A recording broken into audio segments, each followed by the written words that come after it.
నీకోసం రవ్వ కేసరి చేసి తీసుకొచ్చాను.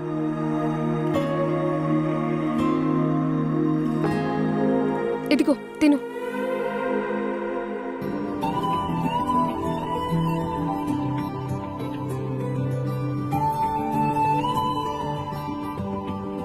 బాగుంది. నీకు స్వీట్ చేయడమేనా, ఇంకా అన్ని రకాల వంటలు వచ్చా? నీకేం కావాలో చెప్పు, నాకు రాకపోతే నేర్చుకునైనా నీకు వండి పెడతాను. నువ్వు ఇలా వండి తీసుకొచ్చి నాకు పెడుతూ ఉండు. మీ నాన్న చూస్తే ఒక మెకానిక్ గాడి కోసం వంటలు చేసుకొని వస్తావా అని 4 తగిలిస్తారు. నువ్వు మెకానిక్ కాదు కదా. నువ్వు ఎవరో తెలిస్తే మా డాడీ ఎంత హ్యాపీగా ఫీల్ అవుతారో తెలుసా? ఆ తర్వాత ఆయనే మా కూతుర్ని చేసుకో అని బతిమలాడతారు. నేను మెకానిక్గానే నీకు మీ డాడీకి పరిచయం అయ్యాను. నేను ఎప్పటికీ ఇలాగే ఉంటాను. మీ నాన్న నన్ను ఒక మెకానిక్గానే చూసి అభిమానించి నన్ను అల్లుడిని చేసుకోవాలి శైలు. అంతేగాని నేనెవరో తెలిసి నన్ను అల్లుడిగా చేసుకోవడం నాకు ఇష్టం లేదు. కోటీశ్వరులో కొడుకు ఆదిత్య అనే గుర్తింపు కంటే ఆదిత్య చాలా మంచి మెకానిక్, అతని మంచితనం నాకు నచ్చి నా కూతురునిచ్చి పెళ్లి చేశాను అని మీ నాన్న చెప్పుకుంటే నాకిష్టం. అదే నాకు గౌరవం కూడా. ఈ మాటతో నీ మీద ప్రేమ మరింత పెరిగింది ఆదిత్య. నీ వ్యక్తిత్వం చాలా గొప్పది. సరేలే, అలాగే నీ ఇష్ట ప్రకారమే చేద్దాం. నీకింకా ఏమేమి ఇష్టమో చెప్పు, పెళ్ళయ్యాక అన్నీ వండి పెడతాను.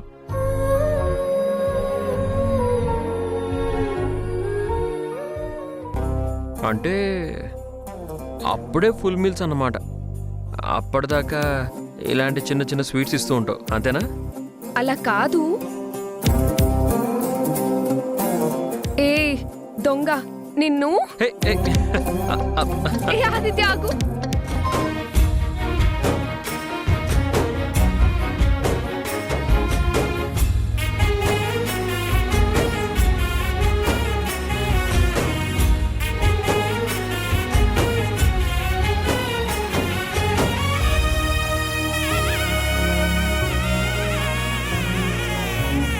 ఆవిరైపోయా తన అందం ఎండల్లో,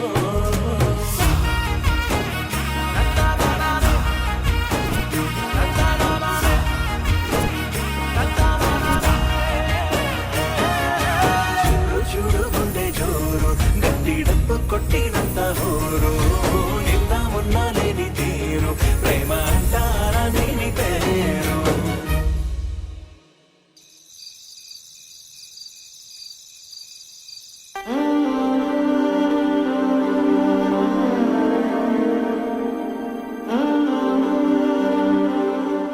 బాలు, శశి,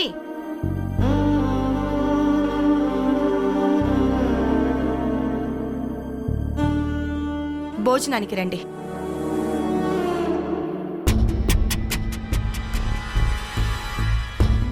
పిలిచేది మిమ్మల్నేరా, భోంచెత్తురు గాని రండి. నాకొద్దు. ఏరా, ఎందుకు? ఆకలిగా లేదా? అయినా నాకు ఆకలేస్తే నీకేంటి, ఆకలేయకపోతే నీకేంటమ్మా? నీ కొడుకు ఆ రామ్ తిన్నాడో లేదో అది చూసుకోమ్మా. నేనెలా పోతే నీకేంటి? అదేంటి బాలు, ఎందుకలా అంటున్నావు? నువ్వు మాత్రం నా కొడుకువి కాదా? నీకు కన్న కొడుకు కన్నా ఆ పరాయి వాడే ఇంపార్టెంట్ అయిపోయాడు కదమ్మా. బాలు, నీకు చాలాసార్లు చెప్పాను రాము విషయంలో అలా మాట్లాడొద్దు అని. వాడు పరాయి మనిషి కాదు, ఈ ఇంటి బిడ్డ. అందులో ఏ అనుమానమూ లేదు. అత్తయ్య, మీరే కాదు, మేము కూడా మిమ్మల్ని మీ మాటని గౌరవించి అలాగే ఉండాలని చాలాసార్లు అనుకున్నాం. కానీ మేము అడ్జస్ట్ అవుతున్నా ఆ రామ్ సీతలు మాత్రం మమ్మల్ని అవమానిస్తూనే ఉన్నారు. ఆ బాధతోనే బాలు అలా మాట్లాడుతున్నాడు తప్ప మీ మాట మీద గౌరవం లేక కాదత్తయ్య. మీరు చెప్పినట్టుగానే బాలు రామ్ని సొంత అన్నలాగే గౌరవిస్తూ వచ్చాడు. అందుకే కదా ఇంట్లో నుంచి వెళ్ళిన వాళ్ళం మళ్ళీ తిరిగొచ్చి క్షమాపణలు చెప్పాం. కానీ ఆ రామ్ ఏం చేశాడో తెలుసా?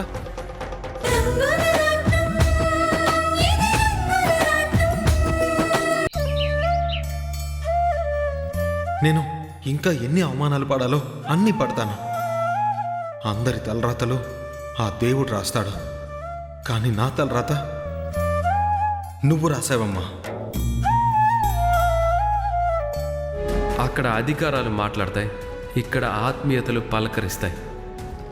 అక్కడి విషయాలు ఇక్కడికి తీసుకొస్తే ఇక్కడ కూడా అధికారాలే మాట్లాడాల్సి వస్తుంది.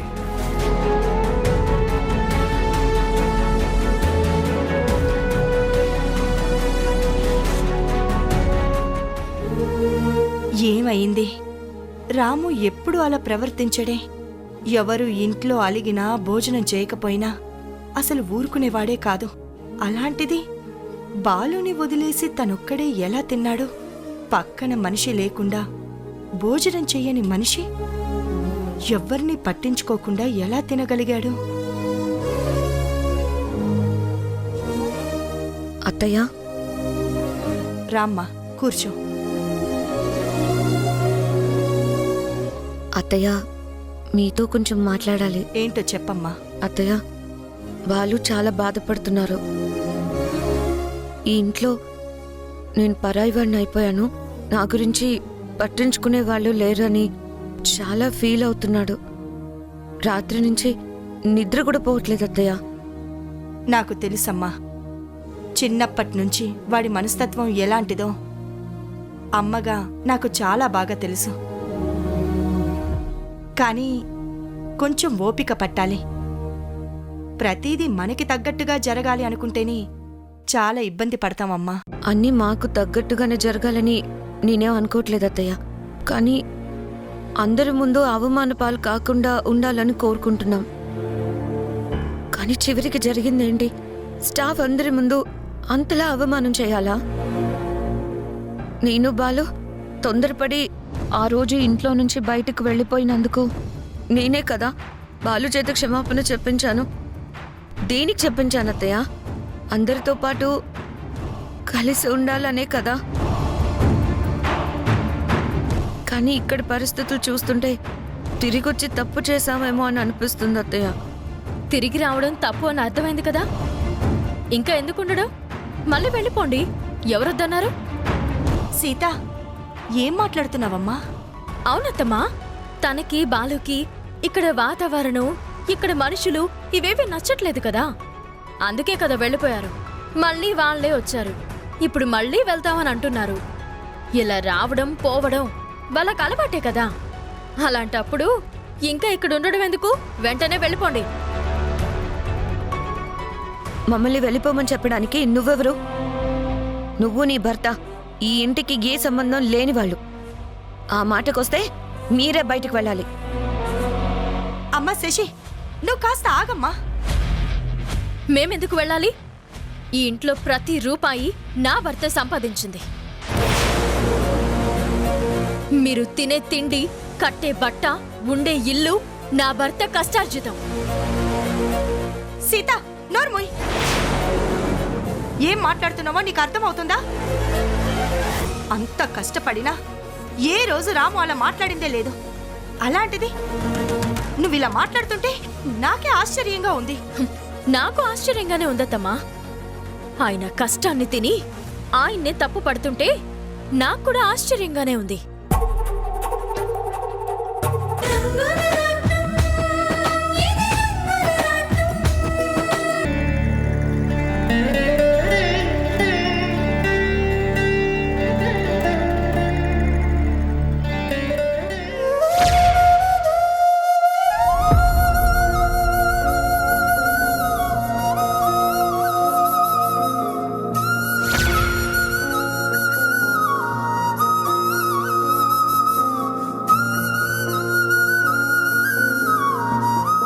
అమ్మో,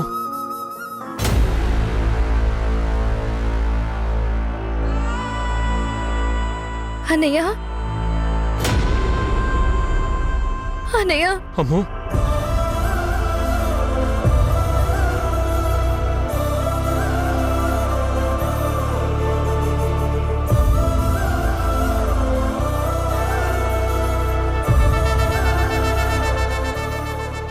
ఏంటమ్మా ఇది? నిన్ను ఎలా చూడాలనుకున్నా, ఇప్పుడు ఎలా చూస్తున్నానమ్మా? ఇలాంటి పరిస్థితి వస్తుందని ఊహించి ఆ రోజు పెళ్ళి ఆపాలనుకున్నాను. దానికోసం చాలా ప్రయత్నాలు చేశాను, కానీ పర్వాలేదులే అన్నయ్య.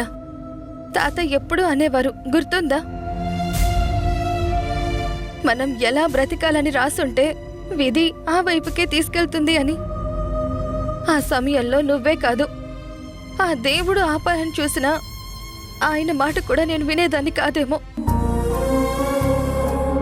ఇంతకీ నీకెలా ఉందన్నయ్య? దెబ్బలు తగ్గాయా? అనవసరంగా నా వల్ల నువ్వు కొరడా దెబ్బలు తిన్నావు. అనవసరం ఏంటమ్మా?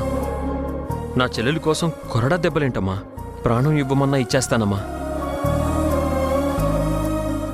నువ్వేం బాధపడకమ్మా, తొందరలోనే నీ సమస్యకి పరిష్కారం కనుక్కుంటానమ్మా. ఎలాగైనా చందు మనసు మార్చి నిన్ను బాగా చూసుకునేలా చేస్తాను. కొన్ని వినడానికే బాగుంటాయి, కానీ అవి జరగవన్నయ్యా.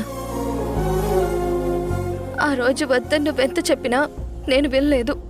ఈరోజు చందు మారతాడంటే నేనెలా నమ్ముతాను? ఇది నేను కోరుకున్న జీవితం, నేను అనుభవించాల్సిందే. అది కాదమ్మా. ఒక్క నిమిషం అన్నయ్య, కాఫీ తీసుకొస్తాను. నాకేం వద్దమ్మా. ఇంట్లో ఎవరూ లేరన్నయ్య. అందరూ ఉంటే నువ్వు అడిగినా నేను ఇవ్వలేకపోవచ్చు. 2 నిమిషాలన్నయ్య, ఇప్పుడే వస్తాను. అమ్మ,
అన్నయ్య, ఏం చేస్తున్నావన్నయ్య? ముందా బట్టలు పక్కన పడే, చేతులు కడుక్కుని వెళ్ళరా. పర్వాలేదమ్మా. అన్నయ్య, ముందు కాఫీ తాగు, అదంతా నేను చూసుకుంటాను. అమ్మా, ఒక 10 నిమిషాలు కూర్చో, ఈ బట్టలన్నీ అయిపోతాయి. అన్నయ్య, నేను చేయగలిగింది నా చేతుల్లో ఉన్నది ఇదొకటేనమ్మా. కాదనుకో, ఒక్క 10 నిమిషాలు అంతే, అయిపోతుంది. నువ్వు పక్క నుంచో. తడి చూసినా తుడిచెందుకైనే ఉంటా, నీ గుండెల్లో పరువెంతున్నా మోసేందుకైనే ఉంటా. నిన్నే చేరే ప్రశ్నలకే ఇక నేనే బదులుగా.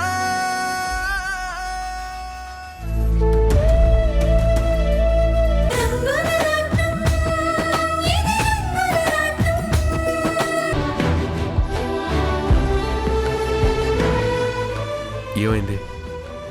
ఏం జరిగింది? నువ్వు బాలుని అందరి ముందు అవమానించటం ఇక్కడ కొంతమందికి నచ్చడం లేదురా. ఎందుకలా చేశావు? అమ్మా, అది అది ఆస్తి మొత్తం నాది, మీరు తినే తిండి, బట్ట, ఇల్లు, కార్లు అన్నీ నా కష్టార్జితం అన్నావంట. అలా ఎందుకన్నావురా?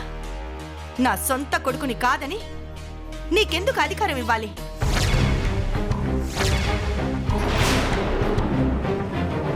నువ్వు గొప్ప, నా కన్న బిడ్డలు గొప్ప అని వీళ్ళు అడుగుతున్నారు. ఏం సమాధానం చెప్తావో చెప్పు. అమ్మా, అది నేను ఆగు. దానికి సమాధానం చెప్పాల్సింది నువ్వు కాదురా, నేను. ఇదిగో మీ అందరి ముందు వాడి గురించి చెప్తున్నాను. రాము నా పెద్ద కొడుకు. నాకు నా పెద్ద కొడుకు రాము అంటేనే గొప్ప.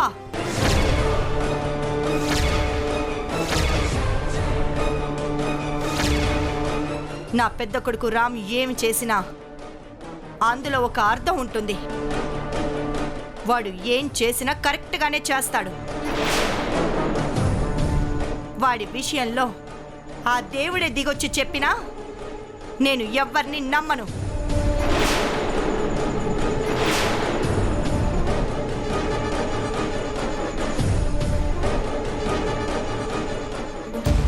అంటే ఆఫీసులో అధికారం లాక్కున్నాడు అని అడుగుతున్నావు కదా?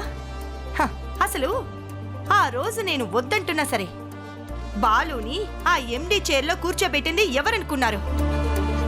నా పెద్ద కొడుకు. ఆ రోజు అధికారం ఇచ్చి ఈ రోజు వెనక్కి లాక్కున్నాడు అంటే దానికి కారణం ఏంటో తెలుసా? రాముది స్వార్థం కాదు, బాలు చేతకానితనం. అసమర్థుడికి అధికారం అప్పగిస్తే సంస్థ పునాదులు కదులుతాయని భయపడి వెనక్కి తీసుకున్నాడే కానీ ఆస్తుల మీద మమకారంతోనో తీసుకోలేదు. అంటే నేను అసమర్థునని మీరే డిక్లేర్ చేస్తారా? అసలు నాలో అంత అసమర్థత మీకేం కనిపించింది? నిన్ను ఆఫీస్ చూసుకోమన్నాడు, నువ్వేం చేశావు? మీ మావగారిని ఎందుకు నీ పక్కన చైర్ వేసి కూర్చోబెట్టావు? ఆయన చెప్పిన వాళ్ళకి కాంట్రాక్ట్లు ఎందుకు ఇచ్చావు? మనం కంపెనీ మొదలుపెట్టినప్పటి నుంచి మనతో బిజినెస్ చేసే మన మిత్రులు, శ్రేయోభిలాషులు అందరూ ఎందుకు దూరం అయ్యారు? దానికి కారణం ఎవరు? అంటే కొత్తదనం ఉండాలనుకోవడం తప్ప? హ, కొత్తదనం అంటే పాతదనాన్ని నాశనం చేయటం కాదురా, పాత పునాదుల మీద కొత్తదనం చూపించడం. రాము చేస్తుంది కూడా అదే. అలా చేయడం వల్లే ఈ రోజు రాణి గ్రూప్ ఆఫ్ ఇండస్ట్రీస్ బిజినెస్లన్నీ అంతలా పెరిగాయి. మీరు చేసినవేవి నాకు తెలియట్లేదని మీరు అనుకుంటున్నారు, కానీ రాము ఏం చేసినా నేను చెప్తేనే చేస్తాడు. ఆ విషయం మీకు తెలీదు.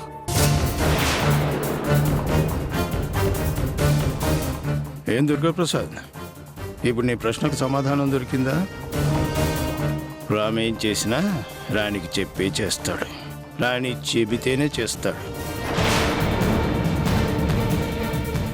మీరు రాముని అనుమానించడం, తనని నిందించడం అంటే మమ్మల్ని నిందించినట్లే అవుతుంది. అది గుర్తుపెట్టుకోండి. ఇప్పుడు చెప్తున్నాను, బాగా వినండి. రాము ఏం చేసినా అది నాకు ఇష్టమే. వాడు నాకు తెలిసి చేసినా తెలియక చేసినా, ఎప్పుడు ఎలాంటి నిర్ణయం తీసుకున్నా సరే నేను తనకే సపోర్ట్ చేస్తాను, ఎప్పుడు అడ్డు చెప్పను. రాము నోటి నుంచి వచ్చే ప్రతి మాట అది నా నిర్ణయం అన్నట్టుగానే మీరందరూ భావించాలి. చూడండి అన్నయ్య, ఇది నా పెద్ద కొడుకు స్థాపించిన సామ్రాజ్యం. దానికి చక్రవర్తి వాడే. ఇందులో ఎలాంటి మార్పు లేదు.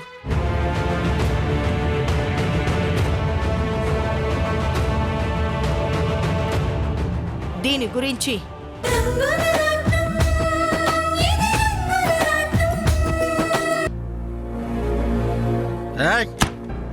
అమ్మా, వాడు తలుపులు బద్దలు కొట్టేలా ఉన్నాడు. పదండి తీద్దాం. తలుపు తీయండి, తలుపు తీయండి. అమ్మా, బాలు, ఏంటమ్మా ఇదే? ఎప్పుడు లేనిది నేను రాకుండా తలుపులేసారు ఎందుకో? ఎవరు గడియ వేశారో తెలీదు. అంటే నన్ను లోపలికి రానివద్దని డిసైడ్ అయ్యారా? అసలు తలుపులేసింది ఎవరో, ఎవరేశారో నాకు ఇప్పుడే తెలియాలి. రే బాలు, బయట నిలబడి అరుపులేంట్రా? చుట్టుపక్కల వాళ్ళు చూస్తే ఏమనుకుంటారు? ముందు నువ్వు లోపలికెళ్ళు. నేను రాను. ఈరోజు అటో ఇటో తేలాలి. చెప్పండి, ఈ తలుపులేసింది ఎవరో? రేయ్, మేమెవరం వేయలేదురా. ముందు లోపలికి రండి, తర్వాత మాట్లాడుకుందాం. నేను రాను. ఎప్పుడూ ఇలా చేయలేదు కదా మావయ్య, ఈ రోజే ఎందుకు ఇలా చేశారు? ఎందుకు చేశారో, ఎవరు చేశారో నాకు ఇప్పుడే తెలియాలి. తెలియాలి. నేనే చేశాను. డోర్ నేనే లాక్ చేశాను.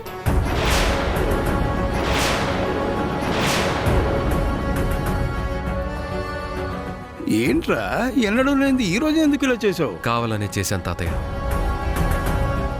అర్ధరాత్రి వరకు తాగి తందనాలాడి ఇక్కడికి ఇష్టం వచ్చినట్టు వస్తే ఇంకా కుదరదు. వాళ్ళు లోపలికి రావడానికి వీల్లేదు. అంటే నన్ను ఇంట్లోకి రానివ్వకుండా నువ్వు అందుకనే కావాలనేసావా నువ్వు? అవును, నీ ఇష్టం వచ్చినట్టు తాగుతాను, నీ ఇష్టం వచ్చినప్పుడు ఇంటికి వస్తానంటే తలుపులు తీసి పెట్టడానికి ఇదేమి హోటల్ కాదు, ఇల్లు. ఈ రాత్రి ఇంటి బయటే ఉండు, అప్పుడు నీకు బుద్ధి వస్తుంది. నన్ను బయటికి పోమంటావా?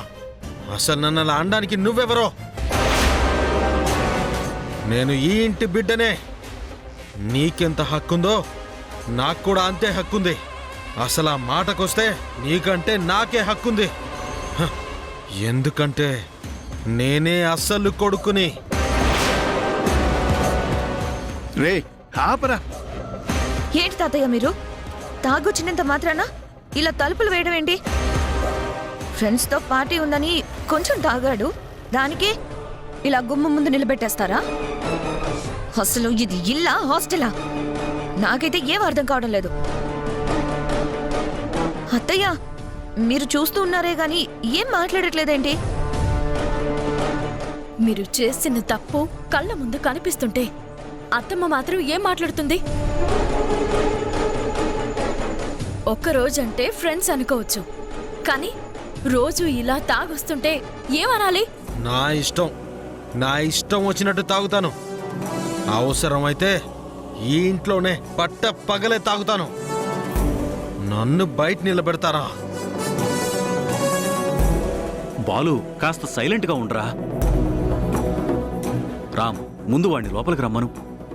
ఇంటి బయట నిలబడి వాడలా అరుస్తుంటే చుట్టుపక్కల వాళ్ళందరూ చూస్తారా? మన పరువు పోతుందిరా. మనది పరువు గల కుటుంబం అనే ఆలోచన వాడికే ఉంటే ఇలాంటి పనులు చేస్తాడా? అది కాదురా రాము, నేను వాడిని సమర్థించడం లేదురా.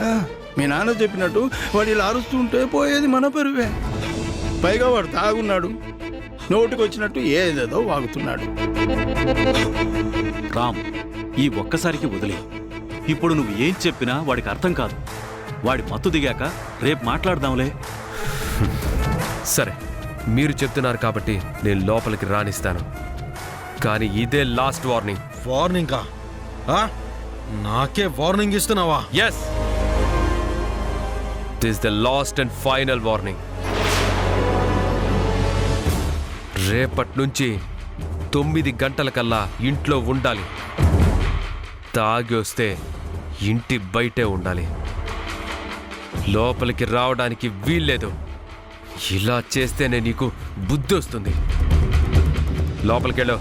వద్దు రాము, మీరు లోపలికి వెళ్ళొద్దు.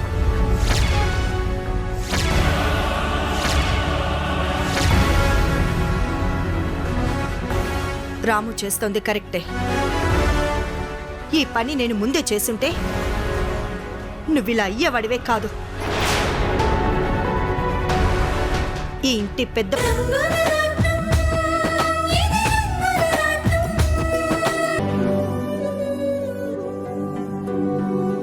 అయ్యయ్యో, ఏంటండి ఇది? అలా కింద పడుకున్నారేంటి? బెడ్ మీద పడుకోండి, లేవండి. వద్దు సీత, నేనిక్కడే పడుకుంటాను. ఎందుకండి? బయట చూసావా, నా తమ్ముడు బాలు నేల మీద పడుకొనున్నాడు. వాడికక్కడ శిక్ష విధించి ఇక్కడ మాత్రం నేను హాయిగా ఎలా నిద్రపోతాను?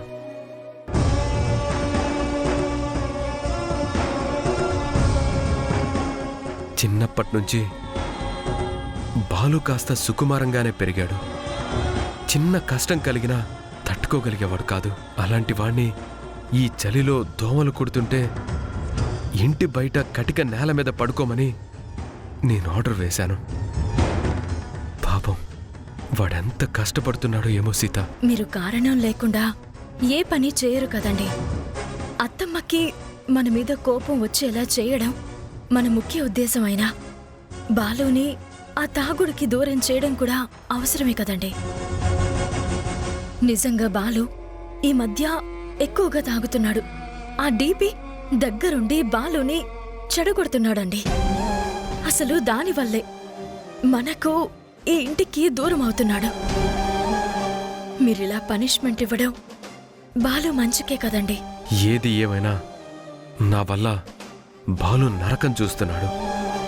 వాడి కష్టాన్ని తీర్చలేకపోయినా కనీసం వాడితో పాటు ఆ కష్టాన్ని బాధని నేను అనుభవిస్తాను. ఏమండి, నిజంగా మీరు ఎంత మంచివారండి. రాము అని పేరు పెట్టుకున్నందుకు ఆ రాముడంత గొప్పగా మీ తమ్ముళ్ళని ప్రేమిస్తున్నారు. ఈ అయోధ్య నిలయాన్ని కాపాడడం కోసం మీరెంతో కష్టపడుతున్నారు. పడుకోండి.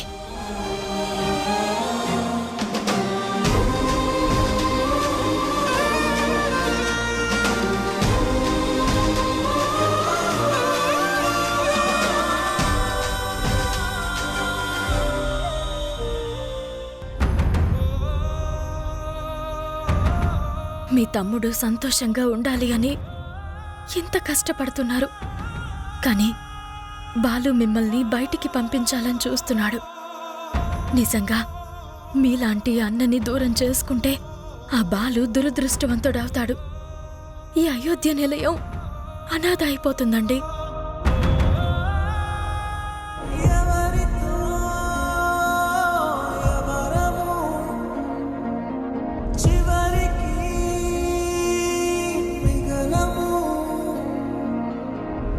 తల్లి పేగు తల్లడిల్లిన చెల్లి కన్ను చెమ్మగిల్లిన గుండె చప్పుడాగిపోవుట ఆపలేములే. నాన్నలాగా పరువు మోసిన అన్నవయ్యి దారి వేసిన నీకంటే నాకే హక్కుంది. ఎందుకంటే నేనే అసలు కొడుకుని.